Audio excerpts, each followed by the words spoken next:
Hello everybody, welcome back to the Appalachian Outfeed. Today we're going to get to work on this cherry behind me.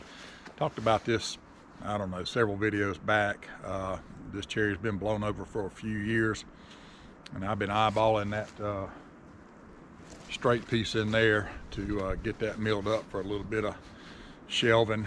So we're going to get this thing knocked down today and get that over to the neighbor's mill and get that cut up for some shelving, some one-by stuff. I hope. We'll see how it goes. I think this thing's going to be fairly dead, but it's still got some connection on there. It may still be somewhat green. We'll see when we actually get into this guy. Before we get into that, two things caught my eye as I was walking up here. Again, it continues to amaze me how much I don't see. I just saw this one thing I'm going to show you here in a second. I saw it just standing around, looking around the other day. I went, what is that? Because it was a shape that does not occur in nature. Anyway, you might get a little chuckle out of this. And then we'll talk a real quick saw safety deal. So let me show you this little oddity first.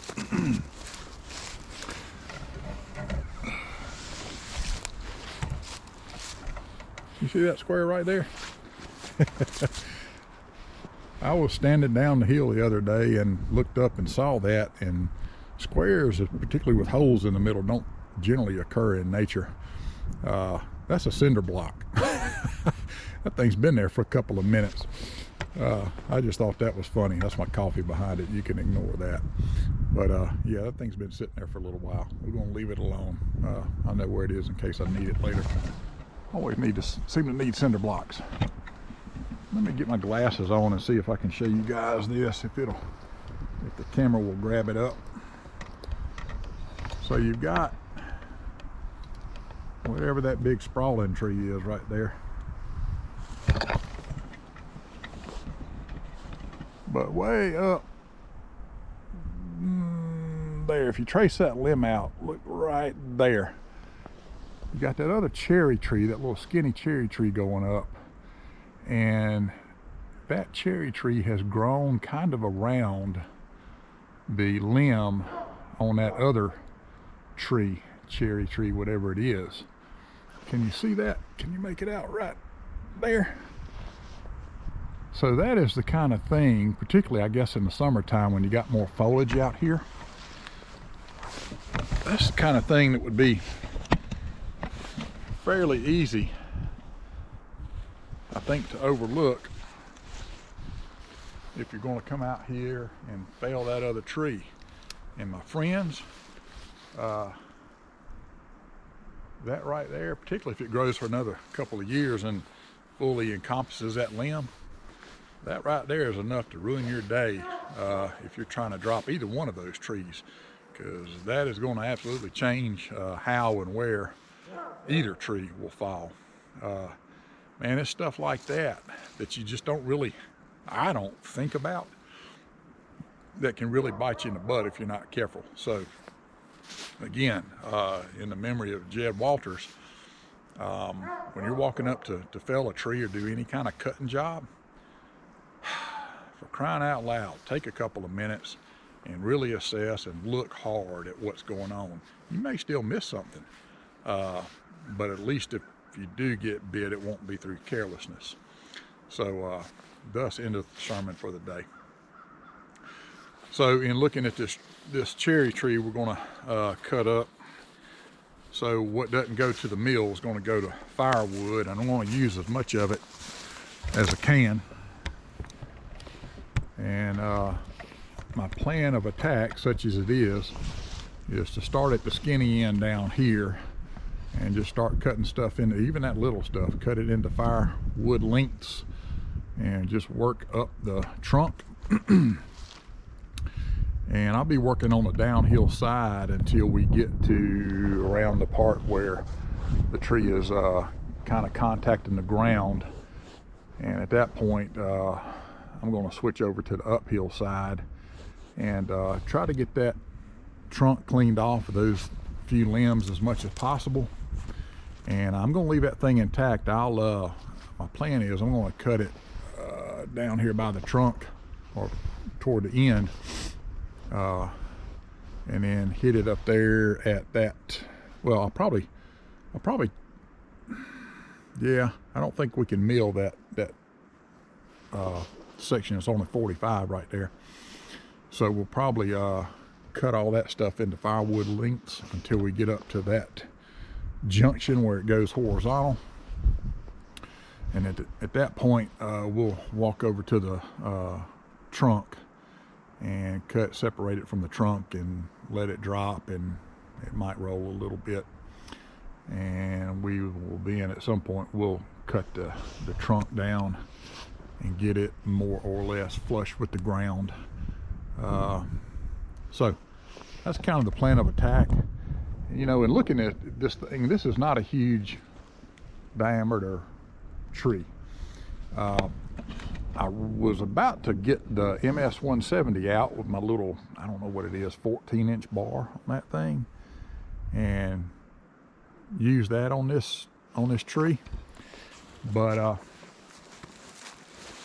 because I really like that MS500i, get a lot of work out of that thing. It's handy, it's light, you can throw that thing around, it's not a problem. But you know, compared to that 500, it is kind of slow.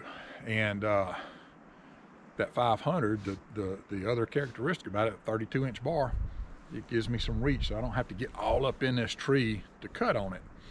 And it'll be interesting to see. Even something as simple, appearingly simple as this,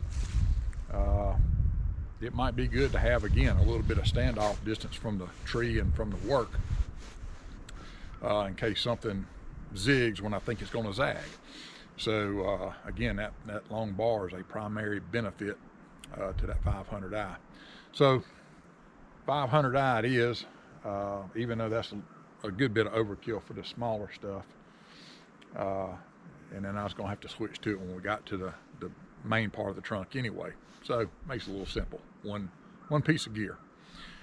All right, guys, stand by. Let me get that saw fired up. We'll get to cutting.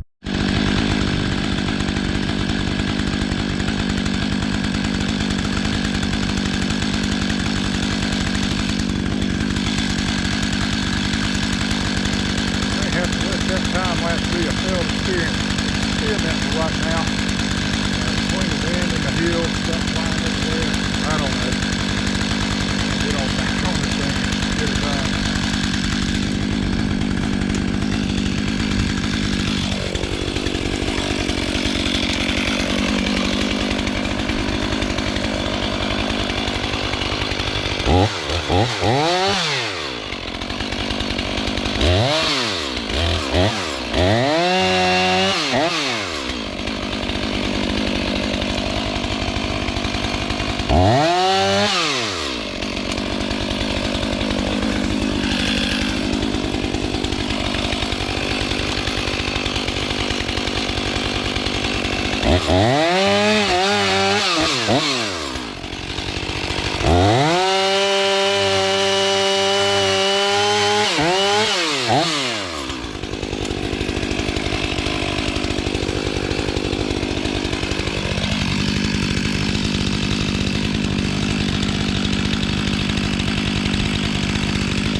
Incredible, man.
strategy.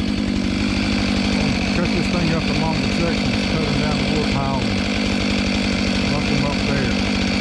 Maybe. I don't know. What am I doing?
Done myself a favor by knocking all that small stuff before I even really got into the big stuff. Note to self, lesson learned. Alright.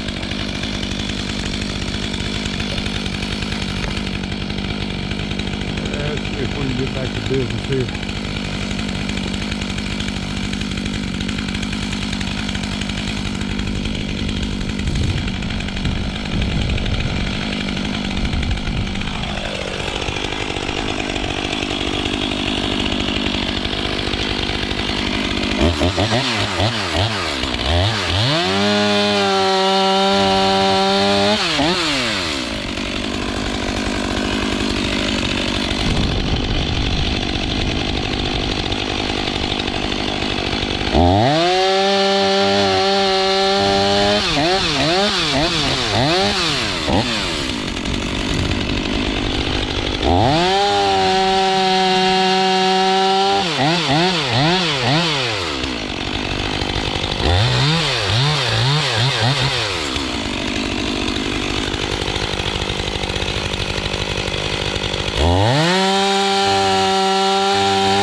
trying to pinch my bar, but it ain't got me so far.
So there you go. When I was making that cut just then, I thought about trying to get on the uphill side of this thing on the other side. I didn't think it was going to drop like that. I thought it might do something a little janky. I didn't know it was going to do anything quite that dramatic, which that wasn't that big of a deal, but the whole weight of that limb, whole weight of the trunk just dropped, and it kind of pinched the bar a little bit, but that ain't, I wasn't worried about the bar, I was worried about me. There you go, guys. Just like that, something simple like this. I said this in a video a while back about expected and unexpected when you run in a saw. Try to anticipate and think about what's going to go on, but you just never really know what's going to happen. So we have to try to be careful and be ready for that kind of stuff. I'm glad we caught that in real time and not on a time lapse, so that was good. Again, not a huge deal, but definitely a little bit of a surprise for me at the end of that cut. Picking this up already, this thing is green, a lot greener than what I expected. I don't like cutting live trees really, but this thing's never going to do anything anyway, so we're going to go ahead and finish it up. Let me figure out the best. I guess while we're up here, we might as well take a good look at the trunk. So, man, nature's incredible. So you got that whole splinter mess right there, but it's still feeding that trunk down there to the point that it's green. That's wild stuff. Of course, it being green means it's heavier than what I was anticipating. Which again, when that piece let go a minute ago, there's a lot more weight on that thing than I was really expecting. Coming to set the camera up under here, walking up under the trunk of it here, kind of gave me the heebie-jeebies a little bit after that. A lot of weight on that thing. All right, so I'm gonna go down there and finish cutting that little pieces down there touching the ground. You know what, we may just cut that where it goes from horizontal to 45 and let this other piece drop on off. Hopefully it won't wreck anything. Again, going to be on the uphill side of it on purpose, so if it does let go, it's going to roll downhill away from me. And yep, so we'll see how this goes. Ugh.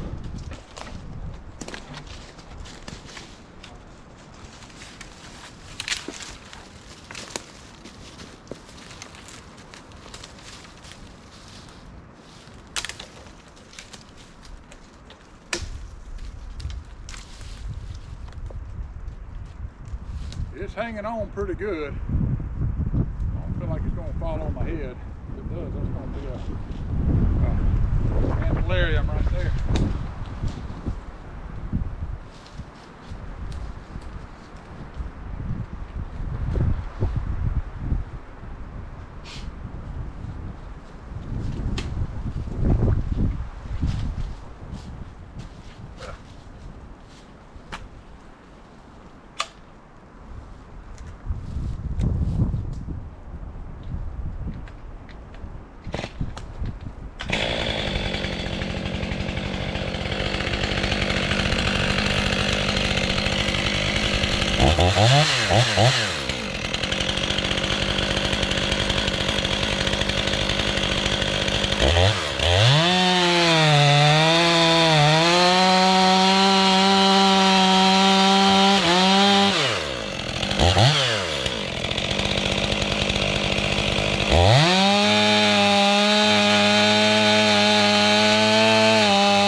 Calling that a win.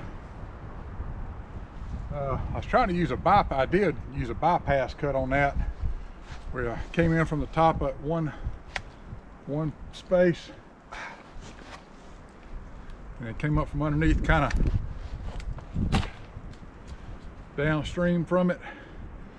But the far side over there pinched and caught, and I had to reach in there again with that 32-inch bar, giving me some space, and kind of nick it where it was still kind of hung up. So that went pretty good. This big old chunk of wood. All right, so now we're going to do this main piece right here and see how that goes. Make sure we're in good shape here so you guys can get the most chip slinging view off of this. Very important, people would say. The best part's the chips, right? Yeah. All right.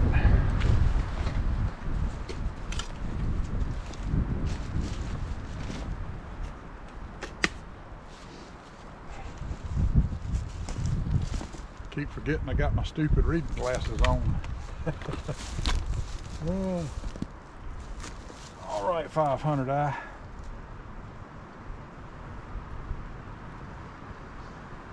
I think I'm going to cut this, not on this messed up splintered part, but right where it starts to get into decent wood, under the theory that that's going to be a little bit more predictable, letting go and probably throwing less crap at me than this messed up part of the trunk. You know, everything you do with a saw is a judgment call, and you know, you learn as you go. Test comes first, right? All right.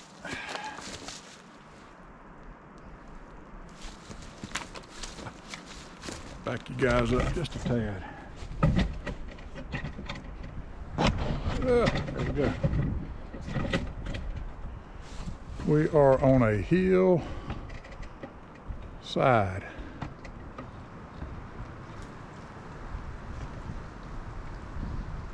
All right, I think y'all ride right there.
Pleased with how that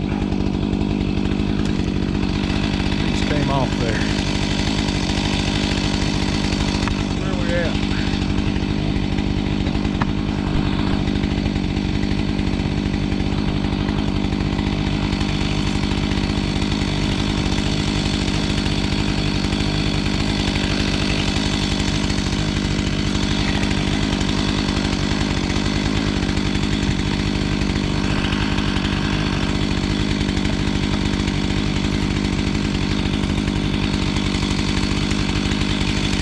When I grow up, I'm gonna get me a cameraman or girl.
that worked out okay.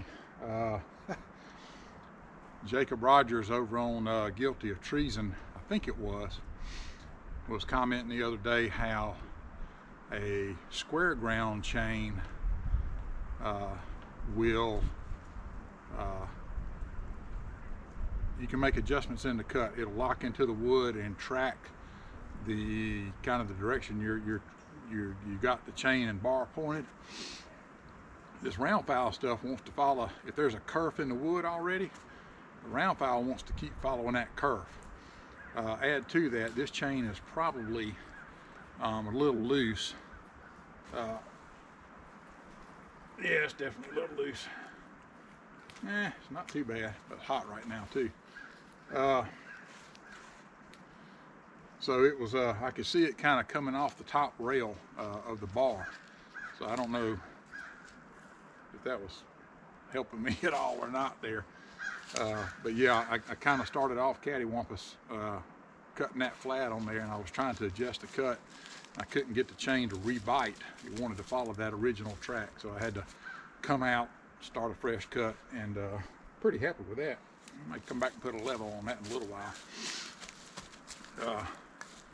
That's about it. I'm going to haul this stuff, clean this mess up, and hopefully tomorrow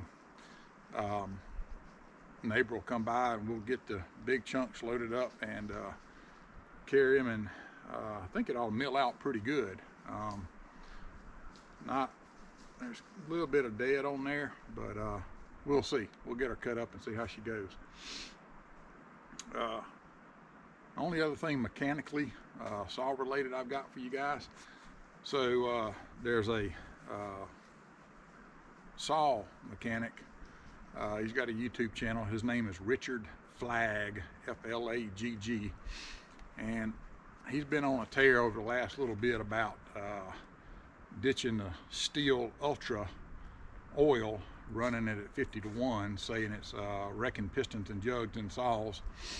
And I got to looking at some of the stuff he was talking about, and sure enough, that Steel Ultra, which is marketed as a premium oil, really ain't all that premium. I think it's a FB or FC rated oil, and there's plenty of FD rated oils out there. So I switched away from that Steel Ultra at 50 to 1.